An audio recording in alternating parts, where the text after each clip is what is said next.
ಹೊಸದುರ್ಗ ಪಟ್ಟಣದ ಸಿದ್ದರಾಮೇಶ್ವರ ಸಮುದಾಯ ಭವನದಲ್ಲಿ ಇಂದು ಗಾಂಧೀಜಿ ಅಧ್ಯಕ್ಷತೆಯ ಬೆಳಗಾವಿ ಕಾಂಗ್ರೆಸ್ ಅಧಿವೇಶನಕ್ಕೆ 100 ವರ್ಷ ತುಂಬಿದ ಗಾಂಧಿ ಭಾರತ ಕಾರ್ಯಕ್ರಮದ ಹಿನ್ನೆಲೆಯಲ್ಲಿ ಭಾರತ ರಾಷ್ಟ್ರೀಯ ವಿದ್ಯಾರ್ಥಿ ಒಕ್ಕೂಟ ಹೊಸದುರ್ಗ ತಾಲೂಕು ಘಟಕದ ವತಿಯಿಂದ ಆಯೋಜಿಸಿದ್ದ ಜೈ ಬಾಪು ಜೈ ಭೀಮ್ ಜೈ ಸಂವಿಧಾನ ಕಾರ್ಯಕ್ರಮವು ಟಿ ದೇವರಾಜ ಅರಸು ಹಿಂದುಳಿದ ಅಭಿವೃದ್ಧಿ ನಿಗಮದ ಅಧ್ಯಕ್ಷ ಹಾಗೂ ಭಾರತೀಯ ರಾಷ್ಟ್ರೀಯ ವಿದ್ಯಾರ್ಥಿ ಒಕ್ಕೂಟದ ರಾಜ್ಯಾಧ್ಯಕ್ಷರಾದ ಕೀರ್ತಿ ಗಣೇಶ್ ಅವರ ಅಧ್ಯಕ್ಷತೆಯಲ್ಲಿ ಅದ್ಧೂರಿಯಾಗಿ ನಡೆಯಿತು. ನಿಮ್ಮ ಕನಸಿನ ಸೂರು ನಿಮ್ಮದಾಗಿಸಿಕೊಳ್ಳಬೇಕೇ? ಸೈಟ್ ಬೆಲೆ ದುಬಾರಿ ಎಂಬ ಚಿಂತೆಯೇ? ಹಾಗಿದ್ರೆ ಚಿಂತಿಸಬೇಡಿ. ಸೈಟ್ ಕೊಳ್ಳುವವರಿಗೆಂದೇ HBSR construction architect and interior ಹೊಸದುರ್ಗದವರ ಸೂರ್ಯ ಲೇಔಟ್ ನೀಡುತ್ತಿದ್ದಾರೆ. ನಿಮಗೆ ಸುವರ್ಣಾವಕಾಶ.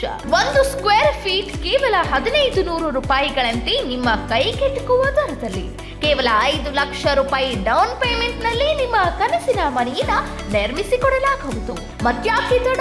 ಇಂದೇ ನಿಮ್ಮ ಸೈಟುಗಳನ್ನ ಬುಕ್ ಮಾಡಿಕೊಳ್ಳಿ ಹಾಗೂ ನಿಮ್ಮ ಕನಸಿನ ಮನೆಯನ್ನ ಸೂರ್ಯ ಲೇಔಟ್ ನೊಂದಿಗೆ ನನಸು ಮಾಡಿಕೊಳ್ಳಿ. ಹೆಚ್ಚಿನ ಮಾಹಿತಿಗಾಗಿ ಸಂಪರ್ಕಿಸಿ 8762170080.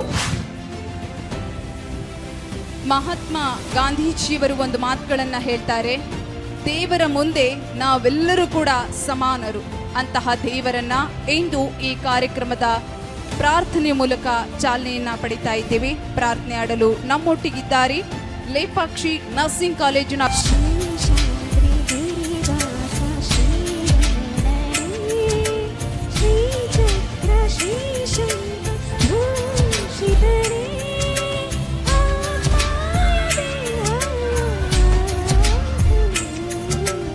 ಕತ್ತಲನ್ನ ತೊರೆದು ಬೆಳಕಿನತ್ತ ಸಾಗಲಿ ನಮ್ಮ ಭವ್ಯ ಭವಿಷ್ಯದ ವಿದ್ಯಾರ್ಥಿಗಳ ಭವಿಷ್ಯ ಅನ್ನೋ ನಿಟ್ಟಿನಲ್ಲಿ ಇಂದಿನ ಈ ಕಾರ್ಯಕ್ರಮವನ್ನ ಜ್ಞಾನದ ದೀಪಗಳನ್ನ ಬೆಳಗಿಸುವ ಮೂಲಕ ಜನಪ್ರಿಯ ಶಾಸಕರಾಗಿರುವಂತಹ ಶ್ರೀಯುತ PG ಗೋವಿಂದಪ್ಪನವರು ಹಾಗೆ ವೇದಿಕೆ ಮೇಲೆ ಇರುವಂತಹ ಎಲ್ಲ ಅತಿಥಿ ಗಣ್ಯಮಾನ್ಯರು ಈ ಕಾರ್ಯಕ್ರಮಕ್ಕೆ ಚಾಲನೆಯನ್ನ ನೀಡ್ತಾ ಇದ್ದಾರೆ. ಈ ಕಾರ್ಯಕ್ರಮದ ಹಿನ್ನೆಲೆಯಲ್ಲಿ ಪಟ್ಟಣದ ಗಾಂಧಿ ವೃತ್ತದಲ್ಲಿ ಗಾಂಧೀಜಿ ಪ್ರತಿಮೆಗೆ ಗೌರವ ಸಲ್ಲಿಸಿ TB ವೃತ್ತ ಮಾರ್ಗವಾಗಿ ಸಿದ್ದರಾಮೇಶ್ವರ ಸಮುದಾಯ ಭವನದವರೆಗೂ ವಿವಿಧ ಕಾಲೇಜಿನ ಸುಮಾರು 1000ಕ್ಕೂ ಹೆಚ್ಚು ವಿದ್ಯಾರ್ಥಿಗಳಿಂದ ಸಂವಿಧಾನ ಪೀಠಿಕೆ ಗಾಂಧೀಜಿ ಹಾಗೂ ಡಾ BR ಅಂಬೇಡ್ಕರ್ ಅವರ ಭಾವಚಿತ್ರವನ್ನ ಹಿಡಿದು ಜಾಗೃತಿ ಜಾಥಾ ಮಾಡಲಾಯಿತು.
ಬಳಿಕ ವೇದಿಕೆ ಕಾರ್ಯಕ್ರಮವನ್ನ ದೀಪ ಬೆಳಗಿಸುವ ಮೂಲಕ ಉದ್ಘಾಟಿಸಿ ಮಾತನಾಡಿದ ಶಾಸಕ BG ಗೋವಿಂದಪ್ಪ, ಪಟ್ಟಣದ ಶಾಲಾ ಕಾಲೇಜುಗಳಿಗೆ ವಿದ್ಯಾಭ್ಯಾಸಕ್ಕೆಂದು ತಾಲೂಕಿನ ಮೂಲೆ ಮೂಲೆಗಳಿಂದ ನಿತ್ಯ ಸಾವಿರಾರು ವಿದ್ಯಾರ್ಥಿಗಳು ಬರುತ್ತಾರೆ. ಖಾಸಗಿ ಮತ್ತು KSRTC ಬಸ್ ನಿಲ್ದಾಣ ಹಾಗೂ ವಸತಿ ನಿಲಯಗಳಿಂದ ಕಾಲೇಜುಗಳಿಗೆ ತೆರಳಬೇಕಾದ್ರೆ 2-3 ಕಿಲೋಮೀಟರ್ ಕಾಲ್ನಡಿಗೆಯಲ್ಲಿ ಹೋಗಬೇಕಾದ ಅನಿವಾರ್ಯತೆ ಇದೆ. ಹೊಸದುರ್ಗ ನಗರದಲ್ಲಿ ಬಿಸಿಲಿನ ಬೇಗೆ ಹೆಚ್ಚಾಗಿದ್ದು, ಇದರಿಂದಾಗಿ ಅನಾರೋಗ್ಯಕ್ಕೆ ತುತ್ತಾಗುವ ಸಾಧ್ಯತೆ ಹೆಚ್ಚಿದೆ. ಈ ಉದ್ದೇಶದಿಂದ ಸದ್ಯದಲ್ಲೇ ಹೊಸದುರ್ಗ ಪಟ್ಟಣದಲ್ಲಿ ನಿತ್ಯವೂ ಶಾಲಾ ಕಾಲೇಜುಗಳ ಸಮಯಕ್ಕೆ ನಗರ ಬಸ್ ಸಾರಿಗೆ ವ್ಯವಸ್ಥೆ ಕಲ್ಪಿಸಲಾಗುವುದು ಎಂದು ತಿಳಿಸಿದರು. ಹಾಗೂ ದೇಶದ ಭವಿಷ್ಯವನ್ನು ರೂಪಿಸಬೇಕಾದ ಹೊಣೆಗಾರಿಕೆ ಮತ್ತು ಜವಾಬ್ದಾರಿ ವಿದ್ಯಾರ್ಥಿಗಳ ಮೇಲಿದೆ. ಭಾರತೀಯ ರಾಷ್ಟ್ರೀಯ ವಿದ್ಯಾರ್ಥಿ ಒಕ್ಕೂಟ ಒಂದು ಪಕ್ಷದ ಕೆಳಗೆ ಕೆಲಸ ಮಾಡುತ್ತಿದ್ದು, ಸಂಘಟನೆಯ ಮೂಲಕ ದೇಶಕ್ಕೆ ವಿಪತ್ತು ಬಂದಾಗ ಎದೆಗುಂದದೆ ಧೈರ್ಯವಾಗಿ ನಿಂತು ರಕ್ಷಣೆ ಮಾಡುವ ಕಾರ್ಯ ಮಾಡಬೇಕು. ಬೆಳಗಾವಿಯಲ್ಲಿ ಗಾಂಧೀಜಿ ಅಧ್ಯಕ್ಷತೆ ವಹಿಸಿದ್ದ ಬೆಳಗಾವಿ ಕಾಂಗ್ರೆಸ್ ಅಧಿವೇಶನಕ್ಕೆ 100 ವರ್ಷ ಪೂರೈಸಿರುವ ಹಿನ್ನೆಲೆಯಲ್ಲಿ ಕಳೆದ 2 ತಿಂಗಳ ಹಿಂದೆಯೇ ರಾಜ್ಯ ಸರ್ಕಾರದಿಂದ ಗಾಂಧಿ ಭಾರತ ಕಾರ್ಯಕ್ರಮವನ್ನು ಆಯೋಜನೆ ಮಾಡಲಾಗಿತ್ತು. ಅದರಂತೆಯೇ ಹೊಸದುರ್ಗದಲ್ಲಿಯೂ NSUI ವತಿಯಿಂದ ಕಾರ್ಯಕ್ರಮ ಮಾಡಲಾಗುತ್ತಿದೆ. ನಾವು ಓದುತ್ತಿದ್ದಾಗ ಪುಸ್ತಕದಲ್ಲಿ ಗಾಂಧಿ, ನೆಹರು, ಅಂಬೇಡ್ಕರ್ ಮತ್ತು ಇನ್ನಿತರೆ ಸಾಧಕರ ಜೀವನ ಮತ್ತು ಸಾಧನೆ ಬಗ್ಗೆ ತಿಳಿಸಲಾಗುತ್ತಿತ್ತು. ಇತ್ತೀಚೆಗೆ ಅವರೆಲ್ಲರೂ ಕಾಣೆಯಾಗುತ್ತಿದ್ದಾರೆ. ಗಾಂಧಿ ಎಂದರೆ ಯಾರು, ಅಂಬೇಡ್ಕರ್ ಎಂದರೆ ಯಾರು ಎನ್ನುವಂತಹ ಸ್ಥಿತಿ ಬಂದಿದೆ. ಮಹಾತ್ಮ ಗಾಂಧೀಜಿ ತಂದುಕೊಟ್ಟ ಸ್ವಾತಂತ್ರ್ಯ ಮತ್ತು ಸಂವಿಧಾನ ಬರೆದುಕೊಟ್ಟ ಅಂಬೇಡ್ಕರ್ ಅವರನ್ನ ಎಂದಿಗೂ ಮರೆಯುವಂತಿಲ್ಲ. ಸಂವಿಧಾನದ ಆಶಯಗಳನ್ನ ನೆನಪಿನಲ್ಲಿಟ್ಟುಕೊಳ್ಳಲೆಂದು ಈ ಕಾರ್ಯಕ್ರಮವನ್ನ ಮಾಡಲಾಗುತ್ತಿದೆ ಎಂದು ತಿಳಿಸಿದರು. ಬಹುಶಃ ಇವತ್ತಿನ ಪಠ್ಯಪುಸ್ತಕದಲ್ಲಿ ಮೊದಲು ನಾವು ಓದಬೇಕಾದ್ರಿತ್ತು. ಪಠ್ಯಪುಸ್ತಕದಲ್ಲಿ ಸ್ವಾತಂತ್ರ್ಯ ಹೋರಾಟದ ಬಗ್ಗೆ ಮಹಾತ್ಮ ಗಾಂಧೀಜಿಯವರು, ಜವಾಹರ್ಲಾಲ್ ನೆಹರೂರವರು, ಅವತ್ತಿನ ಇತಿಹಾಸಕಾರರು ಏನು ಭಾಗವಹಿಸಿ ಈ ದೇಶಕ್ಕೆ ಸ್ವಾತಂತ್ರ್ಯ ತಂದು ಅಂಥವರೆಲ್ಲರ ಪಠ್ಯಪುಸ್ತಕಗಳು ನಮೂದಾಗಿತ್ತು. ಇವತ್ತು ಎಲ್ಲ ಕಣ್ಮರೆಯಾಗಿದೆ. ಅದರ ಇತಿಹಾಸವನ್ನು ಮತ್ತೆ ನಿಮಗೆ ಹೇಳಲೇಬೇಕು. ಬಹುಶಃ ನೀವು ಮಹಾತ್ಮ ಗಾಂಧೀಜಿ ಅಂದರೆ ಯಾರು ಅಂತ ಕೇಳ್ತಕ್ಕಂಥ ಸಮೂಹ ಬಂದಿದೆ. ಈ ದೇಶಕ್ಕೆ ಸ್ವಾತಂತ್ರ್ಯ ತಂದು ಕೊಟ್ಟಂಥ ಮಹಾತ್ಮ ಗಾಂಧೀಜಿ ಯಾವತ್ತೂ ಕೂಡ ನಾವು ನೆನಪಿನಲ್ಲಿ ಇಟ್ಕೊಳ್ಳಬೇಕು. ಈ ದೇಶಕ್ಕೆ ಸಂವಿಧಾನ ತಂದು ಕೊಟ್ಟಂಥ ಡಾಕ್ಟರ್ ಬಿ ಆರ್ ಅಂಬೇಡ್ಕರ್ ನೆನಪಿನಲ್ಲಿ ಇಟ್ಕೊಳ್ಳೇಬೇಕು. ಅವರೆಲ್ಲರನ್ನು ಮರೆತರೆ ನಿಮ್ಮ ಭವಿಷ್ಯದ ಏನು ಗುರಿ ಇದೆ ಅದು ಕತ್ತಲಾಗ್ತದೆ. ದೇಶದ ಭವಿಷ್ಯ ರೂಪಿಸ್ತಕ್ಕಂಥ ಹೊಣೆಗಾರಿಕೆ ನಿಮ್ಮೆಲ್ಲರ ಮೇಲಿದೆ. ನಿಮ್ಮ ಕುಟುಂಬದ ಭವಿಷ್ಯ ರೂಪಿಸ್ತಕ್ಕಂಥ ಹೊಣೆಗಾರಿಕೆ ನಿಮ್ಮ ಮೇಲಿದೆ. ಈ 2 ಗುರಿಯನ್ನು ತಲುಪಿಸ್ಲಿಕ್ಕೆ ಗುರಿ ಇಟ್ಕೋಬೇಕು. ಗುರಿ ಇಟ್ಕೊಂಡು ತಲುಪಲಿಕ್ಕೆ ಸಂವಿಧಾನ ಬೇಕು. ಅದರಿಂದ ಇವತ್ತು ನಮ್ಮ ಭಾರತ ರಾಷ್ಟ್ರೀಯ ವಿದ್ಯಾರ್ಥಿ ಒಕ್ಕೂಟ ನಿಮ್ಮೆಲ್ಲರನ್ನು ಕರೆಸಿ ನಮ್ಮ ಕೀರ್ತಿ ಗಣೇಶನ್ರವರು ವಿದ್ಯಾರ್ಥಿ ಒಕ್ಕೂಟದ ಮೂಲಕ ಇವತ್ತು ರಾಜಕೀಯ ಪ್ರವೇಶನ ಮಾಡಿ ಒಂದು ಪಕ್ಷದ ವ್ಯವಸ್ಥೆ ಅಡಿನಲ್ಲಿ ಇವತ್ತು ಅವರು ಒಂದು ದೇವರಾದ ಹಿಂದುಳಿದ ವರ್ಗಗಳ ನಿಗಮಕ್ಕೆ ಅಧ್ಯಕ್ಷರಾಗಿದ್ದಾರೆ. ಇದು ಸಾಮಾನ್ಯವಾದ ಅಧಿಕಾರ ಅಲ್ಲ. ಒಬ್ಬ ವಿದ್ಯಾರ್ಥಿ ಒಕ್ಕೂಟದ ಒಬ್ಬ ವ್ಯಕ್ತಿಗೆ ಪ್ರಥಮ ಬಾರಿಗೆ ವಿದ್ಯಾರ್ಥಿ ಒಕ್ಕೂಟಕ್ಕೆ ಕೊಟ್ಟಿರ್ತಕ್ಕಂಥ ಸಂದಿರ್ತಕ್ಕಂಥ ಜಯ ಇದು ಅಂತೇಳಿ ನೀವೆಲ್ಲರೂ ಕೂಡ ಭಾವಿಸ್ಬೇಕು. ಸಂಘಟನೆಗಳ ಮೂಲಕ ಈ ದೇಶದಲ್ಲಿ ಆಗ್ತಕ್ಕಂಥ, ಈ ರಾಜ್ಯದಲ್ಲಿ ಆಗ್ತಕ್ಕಂಥ ಅನೇಕ ವಿಪತ್ತುಗಳನ್ನು ಖಂಡಿಸಿ ಅದ್ರ ಮೂಲಕ ಜನರಿಗೆ ಇವತ್ತಿನ ವಿದ್ಯಾರ್ಥಿ ಒಕ್ಕೂಟಕ್ಕೆ ಸರಿಯಾದ ವ್ಯವಸ್ಥೆಯನ್ನು ತಿಳಿಸಿ ಮಾರ್ಗದರ್ಶನ ನೀಡ್ತಕ್ಕಂಥ ಅನೇಕ ಕಾರ್ಯಕ್ರಮಗಳನ್ನು ಸೃಷ್ಟಿ ಮಾಡಿ ಇವತ್ತು ನಿಮ್ಮೆಲ್ಲರ ಮುಂದೆ ಬಂದು ಕೂತಿದ್ದಾರೆ. ಹೊಸದುರ್ಗ ತಾಲೂಕಿನ ನೀವೆಲ್ಲರೂ ಕೂಡ ಭಾಳ ದಿವಸಗಳ ಬೇಡಿಕೆ ಬಸ್ ಸಂಚಾರ, ನಗರ ಸಾರಿಗೆಯನ್ನು ಕೇಳ್ತಿದ್ರಿ. ನಗರ ಸಾರಿಗೆ ಬಗ್ಗೆ ಈಗಾಗಲೇ ಮಾತನಾಡಿದ್ದೇವೆ. ಇನ್ನೊಂದು ವಾರದಲ್ಲಿ ನಗರ ಸಾರಿಗೆ ವ್ಯವಸ್ಥೆಯನ್ನು ಮಾಡ್ತೇವೆ. ಒಂದು ಕಡೆ ITI ಕಾಲೇಜು, ಡಿಪ್ಲೊಮಾ ಕಾಲೇಜು ಪ್ರಾರಂಭ ಮಾಡಿ ಡಿಗ್ರಿ ಕಾಲೇಜ್ವರೆಗೆ, ಮತ್ತು ಈ ಕಡೆ ಬೊಗ್ಗಿಕೆರೆವರೆಗೆ ಬಸ್ಗಳು ಸಂಚಾರ ಮಾಡ್ತಾನೆ ಇರ್ತವೆ. Degree college, PU college, hostel ಹುಡುಗರು, ಎಲ್ಲ ಹಾಸ್ಟೆಲ್ಗಳು ಒಂದೇ ರೋಡ್ನಲ್ಲಿ ಬರ್ತವೆ. ಎಲ್ಲ ಕಾಲೇಜುಗಳು ಒಂದೇ ರೋಡ್ನಲ್ಲಿ ಬರ್ತವೆ. ಎಲ್ಲ ಮಕ್ಕಳು ಕೂಡ ಒಂದೇ ರೋಡ್ನಲ್ಲಿ ಓಡಾಡ್ತೀರ. ಇದರ ವಿಚಾರವಾಗಿ ಈಗಾಗಲೇ KSRTC DC ಅವರು ಕರೆದು ಮಾತನಾಡಿ ನಿಮ್ಮೆಲ್ಲರ ಸಂಕಷ್ಟಕ್ಕೆ ಪರಿಹಾರವನ್ನು ಹುಡುಕಿ ಇನ್ನೊಂದು ವಾರದಲ್ಲಿ ನಿಮಗೆ ಬಸ್ ಬಿಡಿಸ್ತಕ್ಕಂಥ ಕೆಲಸವನ್ನು ಖಂಡಿತವಾಗೂ ಕೂಡ ಮಾಡ್ತೀವಿ. ಇದು ಭಾಷಣ ಅಲ್ಲ, ಗುರಿ ತಲುಪಿಸ್ತೀವಿ. ಮಕ್ಕಳಿಗೆ ಆಗ್ತಕ್ಕಂಥ ಈ ಬೇಸಿಗೆನಲ್ಲಿ, ಈ ಬೇಸಿಗೆ ಬಿಸಿಲಿನಿಂದ ಜಳದಿಂದ ತಾವು ಬೇಸತ್ತು ಹೋಗಿದ್ದೀರ. ನೀವು ನಡೆದಾಡ್ತಕ್ಕಂಥದ್ದನ್ನು ಕೂಡ ನಾನು ನೋಡಿದ್ದೇನೆ. ನಿಮ್ಮೆಲ್ಲರ ನೋವಿಗೆ ಸ್ಪಂದಿಸ್ತಕ್ಕಂಥ ಕೆಲಸವನ್ನು ಖಂಡಿತವಾಗ್ಲೂ ಕೂಡ ನಾವು ಮಾಡ್ತೀವಿ. ಅನೇಕ ಕಾಲೇಜುಗಳ ಫೀಯನ್ನು ಕಡಿಮೆ ಮಾಡೋಕ್ಕೂ ಅಂತೇಳಿ ನಮ್ಮ ಒಕ್ಕೂಟದ ಅಧ್ಯಕ್ಷ ಈಗಾಗಲೇ ತಿಳಿಸಿದ್ದಾರೆ. ಅದನ್ನು ಕೂಡ ನಮ್ಮ ರಾಜ್ಯಾಧ್ಯಕ್ಷರ ಜೊತೆ ಮಾತನಾಡಿ ಪ್ರಯತ್ನಗಳನ್ನು ಮಾಡ್ತೀವಿ ಅಂತೇಳಿ. ನಂತರ ಭಾರತೀಯ ರಾಷ್ಟ್ರೀಯ ವಿದ್ಯಾರ್ಥಿ ಒಕ್ಕೂಟದ ರಾಜ್ಯಾಧ್ಯಕ್ಷರಾದಂತಹ ಕೀರ್ತಿ ಗಣೇಶ್ ಕೆಪಿಸಿಸಿ ವಕ್ತಾರರು ಹಾಗೂ ವಕೀಲರಾದ ಸುಧೀರ್ ಕುಮಾರ್ ಮುರಳಿ ಹಾಗೂ ಕೆಪಿಸಿಸಿ ಸದಸ್ಯರಾದಂತಹ ಅಲ್ತಾಫ್ ಪಾಷಾರ್ ಅವರು ಕಾರ್ಯಕ್ರಮವನ್ನು ಉದ್ದೇಶಿಸಿ ಮಾತನಾಡಿದರು. ನಾವು ಯಾವತ್ತವರೆಗೂ ಪ್ರಶ್ನೆ ಮಾಡಲ್ಲ, ಯಾವಾಗವರೆಗೂ ನಮ್ಮ ಹಕ್ಕುಗಳಿಗೋಸ್ಕರ ನಾವು ಹೋರಾಡಲ್ಲ, ಅವತ್ತು ಈ ದೇಶದಲ್ಲಾಗಿರ್ಬೋದು, ಈ ನಾಡಿನಲ್ಲಾಗಿರ್ಬೋದು ಅನ್ಯಾಯ ನಡೀತಾನೆ ಇರುತ್ತೆ. ಸೊ ಹಾಗಾಗಿ ನಾನು ನಿಮಗೆ ಈ ಒಂದು ವೇದಿಕೆಯಲ್ಲಿ ಏನಂತ ಕೇಳ್ತೀನಿ ಅಂತಂದರೆ, ಪ್ರಶ್ನೆ ಮಾಡಬೇಕು. ಈಗ ನೋಡಿ, ನೀವು ಪ್ರಶ್ನೆ ಮಾಡಿದ್ರಿ ನಿಮಗೆ ಬಸ್ಸಿನ ಸಮಸ್ಯೆ ಇದೆ ಅಂತ. ನೀವು ಪ್ರಶ್ನೆ ಮಾಡಿದ್ದಕ್ಕೆ ತಾನೇ ನಿಮಗೆ ಇಲ್ಲಿ ಪರಿಹಾರ ಸಿಕ್ಕಿದ್ದು, ಹೌದಾ ಅಲ್ಲ? ಸೊ ಹಾಗಾಗಿ ಸ್ನೇಹಿತರೆ, ತಾವೆಲ್ಲರೂ ಪ್ರಶ್ನೆ ಮಾಡಬೇಕು. ಹಾಗಾಗಿ ನಾವೆಲ್ಲರೂ ಪ್ರಶ್ನೆ ಮಾಡಿದಾಗ ಮಾತ್ರನೇ ಒಂದು ನಮಗೇನಾದರೂ ಒಂದು ಸಿಗೋದು, ಏನಾದರೂ ಒಂದು ಆಗೋದು.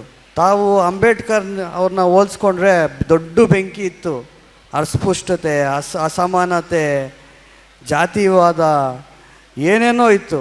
ಅದನ್ನು ಅವರು ಪೆನ್ನಲ್ಲಿ ಬರೆದು ಅಷ್ಟು ದೊಡ್ಡ ಬೆಂಕಿನ ಇವತ್ತು ಆರಿಸಿ ನಮಗೆ ಒಂದು ಸ್ವೇಚ್ಛೆ ಆದಂಥ ಒಂದು ಸಮಾಜನ ನಮಗೆಲ್ಲರಿಗೂ ಕಲಿಸ್ಕೊಟ್ಟಿದ್ದಾರೆ.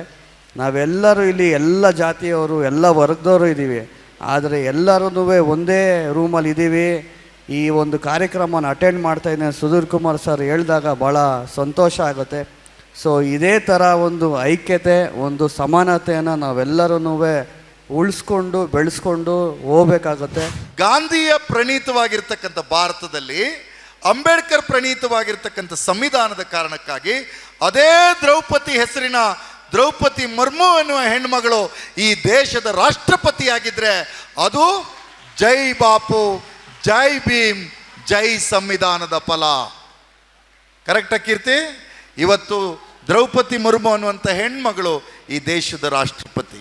ನಮ್ಮ ದೇಶದ ಹೇಗೆ ಬ್ರಿಟಿಷರ ಕೈವಶ ಆಗಿತ್ತೋ ಅದೇ ರೀತಿ ವಿಶ್ವದ ಬೇರೆ ಬೇರೆ ದೇಶಗಳು ಸಹಿತ ಬ್ರಿಟಿಷರ, ಫ್ರೆಂಚರ ಕೈವಶ ಆಗಿತ್ತು. ಬೇರೆ ಬೇರೆ ದೇಶದಲ್ಲಿ ಸ್ವತಂತ್ರ ಹೋರಾಟ ನಡೆದರೆ ಭಾರತದ ಸ್ವತಂತ್ರ ಹೋರಾಟದ ವಿಶೇಷ ಏನು ಗೊತ್ತಾ?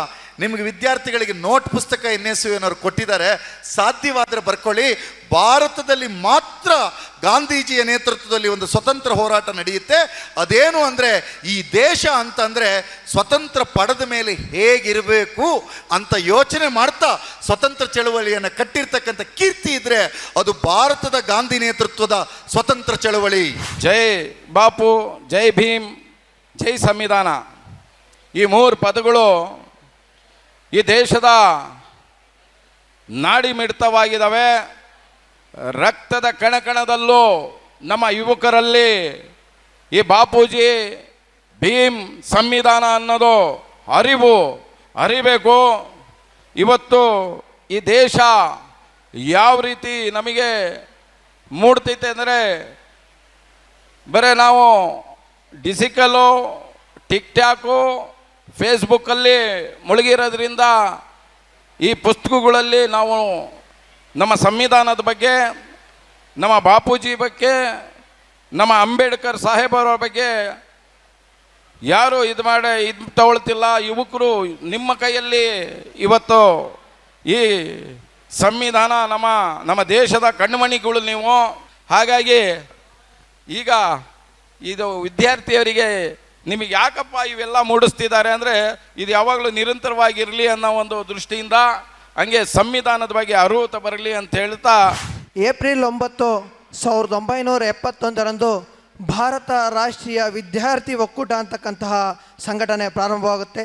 ಆ ವಿದ್ಯಾರ್ಥಿಯ ಸಂಘಟನೆ ಸಂಸ್ಥಾಪಕರು ಶ್ರೀಮತಿ ಇಂದಿರಾ ಗಾಂಧಿ ಅವರು ವಿದ್ಯಾರ್ಥಿಗಳ ಒಳಿತಿಗಾಗಿ ಸಮಸ್ಯೆಗಳನ್ನು ಪರಿಹರಿಸುವ ನಿಟ್ಟಿನಲ್ಲಿ ಈ ಒಂದು ಒಕ್ಕೂಟವನ್ನು ಸ್ಥಾಪನೆ ಮಾಡ್ತಾರೆ.